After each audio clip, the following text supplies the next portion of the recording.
Je vais donner la parole à David Bernard, qui intervient sur la question de l'habit et à qui je passe la parole. Oui, merci Patrick. Je voudrais commencer à mon tour par des remerciements, un peu comme Léla. D'ailleurs, je pourrais passer toute mon intervention à faire des remerciements, tellement la liste serait longue, mais quand même des remerciements à Léla, des remerciements à Noumir pour cette invitation. Moi, c'est la première fois que j'ai l'occasion de venir au Liban, donc de venir à Beyrouth. Donc c'est vraiment un grand plaisir. Des remerciements aussi aux collègues qui hier soir nous ont fait visiter la ville, ses monuments, et puis aussi toute sa vitalité. Voilà, donc c'était un grand plaisir pour ça aussi. Et puis des remerciements parce que vous m'avez donné l'occasion, par cette invitation, l'occasion de travailler sur une question que j'avais envie de travailler depuis longtemps, à savoir celle du vêtement, qui est une question très peu abordée dans le champ de la psychanalyse, comme s'il y avait toujours un peu le soupçon d'une futilité sur la question du vêtement, alors qu'il me semble que c'est au contraire une question clinique sur laquelle Lacan nous a donné un certain nombre d'indications. Donc il prenait ça au sérieux. Donc voilà, je vais essayer à mon tour de suivre un peu cette voie-là. Et pour cela, donc je suis parti, c'est ce qui fait mon titre, habiter le vêtement. En fait, j'ai extrait cette formule d'une remarque que Lacan a fait en avril 1976 à l'occasion d'une présentation clinique. Il commentait ce qu'une femme venait de lui confier concernant son rapport particulier aux vêtements. Et dans ses commentaires, tout à coup, il énonce ceci: elle n'a pas la moindre idée du corps qu'elle a à mettre dans cette robe. Et il ajoute: il n'y a personne pour habiter le vêtement. Alors c'est une formule qui m'a arrêté. La formule habiter le vêtement, cette formule m'a arrêté en raison tout d'abord de son équivoque. Son équivoque puisque le terme d'habit est un signifiant dans la langue française, signifie dans la langue française un vêtement, et en même temps, ce terme d'habit renvoie à la dimension de l'habitacle, au fait d'habiter quelque part. Plus précisément, l'étymologie du terme d'habit, ça reconduit au latin habitus, qui signifie manière d'être. Alors on voit comment Lacan, avec cet art qui était le sien, vient condenser dans cette simple expression « habiter le vêtement » la question qui va orienter mon propos, à savoir quel est ce corps que nous glissons sous l'habit en guise, en effet, de manière d'être. Alors pour commencer d'y répondre, je vais proposer, je dis commencer parce que je ne vais pas clore la question évidemment dans mon intervention, c'est évident, je fais couvrir. Je vais commencer par proposer en somme une espèce de petite promenade au gré de plusieurs indications de Lacan sur l'habit. Alors je débute par le texte qu'il consacra au roman de Marguerite Duras, Le ravissement de Lolwenstein, où il isole notamment dans ce roman ce qu'il appelle lui-même le thème de la robe. Et il s'arrête sur une scène où l'amant de Lol lui enlève sa robe, dévoilant sa nudité. Sauf que la question qu'il pose à ce moment-là est la suivante: quoi être, non pas qui être, mais quoi être sous la robe? Alors il me semble qu'il faut ici donner tout son poids à ce terme d'être. La robe, une fois retirée, laissera-t-elle apparaître l'être de Lol dans sa nudité? Réponse de Lacan: le dévoilement ira jusqu'à, je le cite, l'indicible de cette nudité qui s'insinue à remplacer son propre corps. Et il ajoute, là, tout s'arrête. Ainsi, à la nudité du corps propre, du corps biologique pourrait-on dire, Lacan substitue cette indicible nudité. Alors ça nous indique déjà que pour la psychanalyse, la nudité ne se réduit pas au corps, mais plutôt à la façon dont le symbolique, dont le langage va affecter ce corps, dont nous a parlé Marc. Par ailleurs, lit-on ici, cette nudité se constitue d'un indicible. Autrement dit, d'un réel, d'un impossible à dire. Question, quel est cet impossible à dire? Eh bien, à reprendre la question « Quoi être sous la robe ?» il s'en déduit que cet impossible est en effet à situer dans le champ de l'être. Telle est la vraie nudité de l'être parlant. Sous la robe, il n'y a plus le corps propre, qui aurait dû constituer l'être du sujet, mais il y aura en lieu et place la nudité d'un corps parlant, qui, elle, est effet du signifiant, du langage, et qui affecte le sujet d'un manque à être. Donc la formule « là, tout s'arrête », formule de Lacan, vient dire cette limite où en effet l'être manque, et où Lacan situera lui-même plus tard l'affect de pudeur, qu'il redéfinira complètement. Bon, je passe là-dessus. Mais je note que, aux côtés de l'affect de la pudeur, on pourra à l'occasion situer l'angoisse. L'angoisse que peut également susciter cette limite là où tout s'arrête. J'en prends pour témoignage une seconde indication de Lacan. C'est une indication clinique. Il s'agit d'un cauchemar que Gide avait fait adolescent au moment précis, donc, l'adolescence, au moment où se questionne la rencontre avec l'autre sexe. Je vous cite le cauchemar, enfin, ce que Gide rapporte de son cauchemar. Il parle d'une femme. Elle m'est apparue très belle, vêtue d'une robe d'or froid, qui jusqu'à ses pieds, on pourrait penser au mannequin qu'il y a dans l'entrée, vêtue d'une robe d'or froid, qui jusqu'à ses pieds tombait sans pli comme une étole. Elle se tenait toute droite, la tête seulement inclinée, avec un mièvre sourire. Un singe, en sautillant, s'est approché. Il soulevait le manteau en balançant les franges, et j'avais peur de voir. Je voulais détourner les yeux, mais malgré moi, je la regardais. Sous la robe, il n'y avait rien, dit-il. C'était noir. Noir comme un trou. Je sanglotais de désespoir. Alors, de ses deux mains, elle a saisi le bas de sa robe et puis l'a rejeté jusque par-dessus sa figure. Elle s'est retournée comme un sac. Et je n'ai plus rien vu. La nuit s'est refermée sur elle. Alors, en ce point de réel du cauchemar, le cauchemar, ça réveille toujours, comme dit Lacan, ça sonne les cloches. En ce point de réel du cauchemar, il apparaît qu'à l'indicible nudité du par-l'être pourra aussi se joindre l'inexistence de la femme. Lacan a pu dire que la femme n'existe pas, la femme au sens où on pourrait la définir. À quoi il a substitué le fait que des femmes existent, une par une. Eh bien, à cet égard, le mythe de la robe de mariée, par exemple, le mythe de la robe ne vient-il pas répondre à cette inexistence structurale de la femme? Seulement, la robe qui ferait la femme n'existant pas, plus près de la structure sera le défilé des robes, comme on le voit dans le défilé des maisons de couture. Sera le défilé des robes une par une.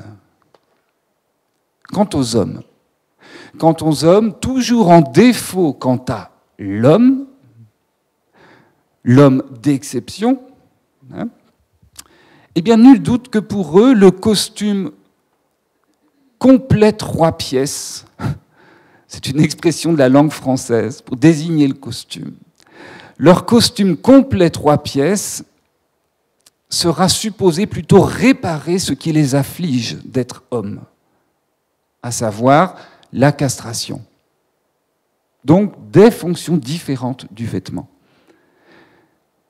Autant dire que dans le lien de couple, pas certain que chacun puisse trouver sous l'habit l'être du partenaire, homme ou femme, avec lequel il espérait s'unir. Alors ça nous invite à une autre façon possible de commenter cette expression de Lacan de « là, tout s'arrête », en situant cette fois la limite réelle du non-rapport sexuel. Lacan a commenté cela. Il a commenté cela dans un petit apologue qu'il nous livre dans son séminaire Encore et qui nous conte une curieuse histoire d'amour. Une histoire d'amour entre une perruche et Picasso. Je peux vous dire un petit conte, dit-il, celui d'une perruche qui était amoureuse de Picasso. À quoi cela se voyait-il ? Demande-t-il. À la façon dont elle lui mordillait le col de sa chemise et les battants de sa veste. Lacan fait de ça un signe d'amour, étonnant quand même. Et il ajoute, la perruche était amoureuse de ce qui est essentiel à l'homme, à savoir son accoutrement. Dernière phrase que je me permets de citer, cette perruche était comme Descartes, pour qui des hommes, c'était des habits en ménade. Les habits, conclut Lacan, ça promet la ménade quand on les quitte. Ainsi, l'habit est essentiel à l'homme en tant qu'il incarne une promesse. Une fois l'habit retiré, pouvoir atteindre l'autre et donc atteindre le un de l'union. En cela, le pouvoir de l'habit rejoint le pouvoir du voile. Il laisse supposer qu'une fois l'habit retiré, en effet, le sujet pourra rejoindre l'autre dans le rapport sexuel.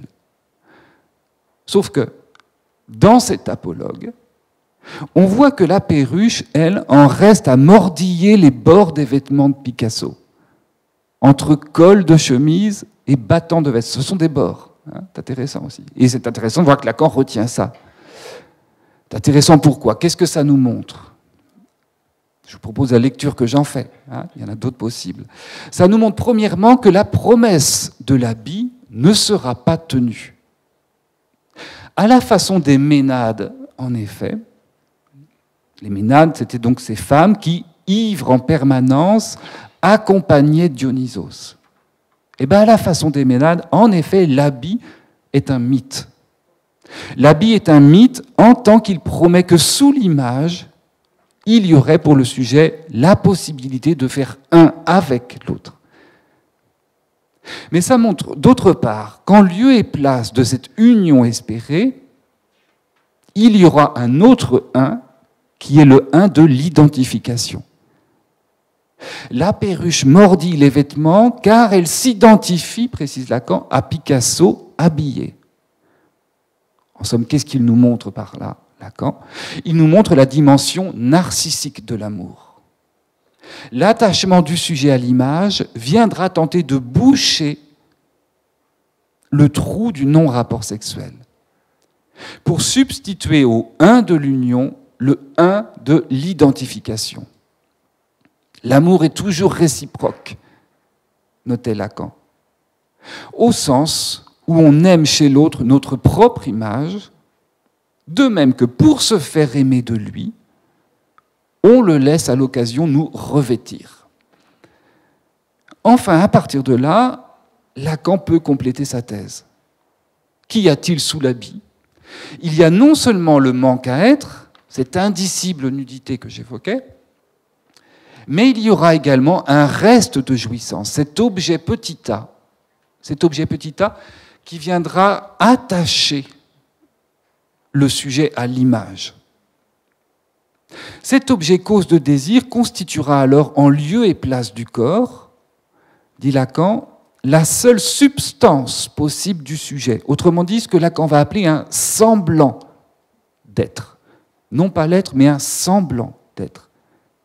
Et ça va constituer de quoi animer le corps parlant de la cause d'un désir. La cause d'un désir qui puisse faire qu'il y ait là, sous l'image, qu'il y ait là quand même quelqu'un. Sauf que, là aussi ça a été rappelé par Marc, cette personnalité, faite de cet objet de désir, elle ne se constitue pas sans l'autre. Pour le démontrer, je prends appui sur une dernière indication clinique, et qui est clinique de la psychose. Et j'en reviens pour cela au cas de cette femme dont je suis parti. Confiant à Lacan son rapport particulier aux vêtements, elle témoigne en effet à ciel ouvert de cette nécessité structurale de se constituer comme désirant au lieu de l'autre, pour y constituer cet objet de désir qu'est l'objet petit a. Et bien justement, de n'avoir pu emprunter cette voie, cette femme dit son impossibilité à se constituer sa garde-robe. On pourrait dire sa garde-robe moïque. Lacan a comparé le moi, les identifications du moi, à une garde-robe. Et ce qu'il a laissé dans l'espoir d'y parvenir uniquement dans le registre imaginaire. Voilà ce qu'elle dit à Lacan, ce qu'elle confie à Lacan, cette femme. Ce que je recherchais dans mon idée, c'est de ressembler à quelqu'un. C'est la condition de vie, dit-elle, phrase extraordinaire. Elle poursuit. Une robe suspendue. J'aimerais vivre comme un habit. Si j'étais anonyme, je pourrais choisir l'habit auquel je pense et j'habillerais les gens à ma façon. Elle ajoute encore, moi, je représente la vie de tous les jours, le petit corsage qu'on repasse. Je recherchais toujours à trouver une place et à trouver un chez moi, chez les autres. Mais je ne sais pas où je suis partout. Difficile, elle, donc, de pouvoir trouver une place où s'asseoir. Dernière phrase, je la cite, « J'ai des affaires un peu partout, mais je n'arrive pas à savoir à quel endroit. » Donc, n'être qu'une robe suspendue, voilà ce à quoi se réduisait cette femme. De ce support de l'être que constitue l'objet petit a, qui, prélevé au lieu de l'autre, lui aurait permis d'avoir un corps. Dès lors, là où chacun est d'ordinaire attaché à ses petites affaires, on sait combien on est attaché à nos petites affaires, et en général, on les retrouve toujours, même si on est bordélique. Là où chacun est d'ordinaire attaché à ses petites affaires, les siennes, à cette femme, se répandent partout dans l'imaginaire, c'est-à-dire sans place symbolique ni attache réelle. Eh bien, cette femme, dira Lacan, je le cite, elle illustre ce que j'appelle le semblant. Elle est ça. Il y a un vêtement et personne pour s'y glisser. Elle n'a de rapport existant qu'avec des vêtements. C'est la maladie mentale, dit-il, par excellence. Le terme de mental, là, ça renvoie au sens que Lacan lui donne en ces années, c'est-à-dire l'imaginaire. Mais l'imaginaire, pour cette femme, un imaginaire noué à rien, pur semblant, en effet. D'ailleurs, elle dira aussi, j'étais la personne temporaire qui remplace une autre. Elle a une force de dire, cette femme, c'est incroyable. J'étais la personne temporaire qui remplace une autre, dira-t-elle. Eh bien, ainsi que le souligna Marcel Czermak, cette femme, en somme, elle est affectée d'un imaginaire sans moi. Raison pour laquelle elle pourra voir son identité passer devant elle, mais passer devant elle sans elle. Elle verra ça dans un délire de persécution. Elle dit, « Quand je me balade dans la rue, il y a des gens qui me font des signes. J'en ai vu une qui avait pris mon gilet pour me persécuter, pour voir comment je me raccroche à mon passé. Elle prenait mon identité. Elle est passée devant moi en marchant assez vite, un petit peu comme quelqu'un qui ne voudrait pas avoir affaire à moi. Alors, je conclus à partir d'une phrase extraite du texte de Lacan, Joyce le Saint-Homme, où il nous dit que l'homme a un corps, mais il précise, l'homme a un corps à revêtir entre autres soins, dit-il. Alors la phrase, elle laisse entendre combien ce corps ne se réduit pas en effet au corps propre, lequel est devenu, du fait du langage, disais-je, corps parlant. Il en résulte un défaut d'être pour le sujet, cette indicible nudité que j'évoquais. L'homme a un corps du fait de ne pas l'être. La fonction de l'habit, me semble-t-il, vient alors suivre cette logique. Revêtir un corps reviendra à essayer d'avoir un corps pour voiler cette indicible nudité. Une manière d'être, en effet. Habiller le corps sera faire du corps un semblant d'être. Mais encore faudra-t-il pour cela y glisser ce qui fait la personnalité, l'objet petit a. Alors, à partir de là, il s'éclaire non seulement la fonction de l'habit, mais aussi les passions que l'habit peut susciter. Eh bien, Lacan aura isolé l'affect signe de ce rapport du par-l'être à son corps, qui est, dit-il, l'adoration. L'adoration. Je cite, « Le par-l'être adore son corps parce qu'il croit qu'il l'a. » Donc, l'adoration est l'affect signe de la croyance du sujet dans le fait qu'il puisse avoir un corps et y trouver son être. Telle est pour Lacan la racine de l'imaginaire, autant que de l'amour-propre. Le sujet y croit à son corps, raison pour laquelle il l'adore, et raison pour laquelle aussi il ne cesse de l'habiller, à sa manière donc. Voilà, je vous remercie.